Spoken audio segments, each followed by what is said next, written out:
But we Muslims, we have many excuses. Many Muslims, they tell me that when we speak to the non-Muslims, they tell us that first go and improve your Muslims. First go and improve your Muslims. See what they're doing, then come and speak to us. So because the Muslims ourselves are not good, they aren't pious, that's the reason we can't do dawah to the non-Muslims. Today, there are hundreds of thousands of Christian missionaries throughout the world. I ask the question. I ask my Muslim brothers, that do you know these Christian missionaries? You know they have alcohol? Yes, I know. Do you have alcohol? He says, no. Who's better, you or he? I am better. I ask the Muslims. Do you know these Christians? These Christian missionaries, many of them have drugs. Do you have drugs? He said, no. Who's better, he or you? I am better. Now, many of these Christians, they do fornication, they do adultery. Do you do fornication? He said, no. Who's better, him or you? I. With all the defects, these Christian missionaries, with so many defects, yet they're spreading the word of Christianity. Hundreds of them, thousands of them, hundreds and thousands of them. They leave the country and they travel thousands of miles to spread the word of the Bible. Don't give excuse that first go and tell your Muslim brothers. And there are many Muslims who come and tell me, Brother Zakir, first हम मुसलमान को पक्का मुसलमान बनाएंगे, फिर हम गैर मुसलमान को दावा करेंगे. First we'll make the Muslims practicing Muslims, and after we make all the Muslim practicing Muslims, then we will go and convey the message to the non-Muslims. I tell them, this time will never come. Our beloved Prophet Muhammad sallallahu alaihi wasallam, he himself could not convince his own relatives. Do you think you're better than the Prophet? Our Prophet, he could not convince his own uncle. Do you think you're better than the Prophet?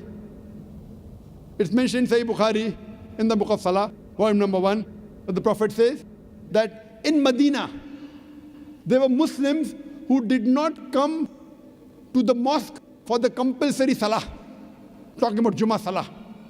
The Prophet says he felt like burning their homes. That means in Medina, there were Muslims who were not good practicing Muslims. Yet the Prophet, he sent messengers, he sent messages to the king of Yemen, to the king of Persia. He sent messages to the king of Byzantine.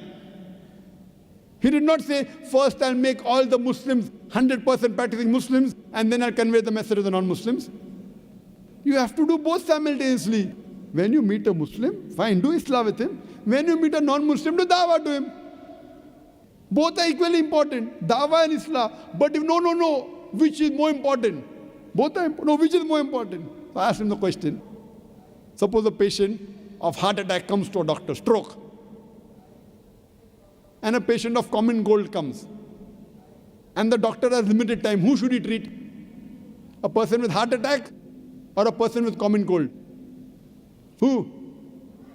Heart attack. I'm talking common cold, not swine flu. Huh? Even if swine flu comes, heart attack is more important. Swine flu, it is a media hype. That's another question, we won't deal it now. So the person is a mushrik. He's doing shirk. If you don't convey the message, he will go to hell. The Muslim Islam is important, but more important is dawah. Actually, both are important. If the doctor has time, you should treat both. The person with heart attack also with common cold. So when you meet a Muslim, do Islah. When you meet a non-Muslim, do dawah. Both are equally important. Do both. You can't say, I'll first make all the Muslim pakka Musliman and then do dawah. That time will never come. Our beloved Prophet Muhammad sallallahu alaihi wasallam in the Hajjatul Wida, in the last khutbah he gave, in the last pilgrimage, there were about 110,000 Sahabas. He asked them, that did I deliver the message to you? And all of them said, Bayshak. They bore witness that yes, you have delivered the message to us. Then the Prophet said, all those who are present here, go and deliver the message to those who are not present here.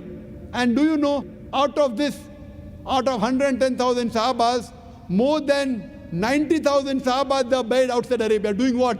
Making Musalman Pakka Musalman, making a Muslim more pious Muslim. They were buried outside Arabia doing dawah to the non-Muslims.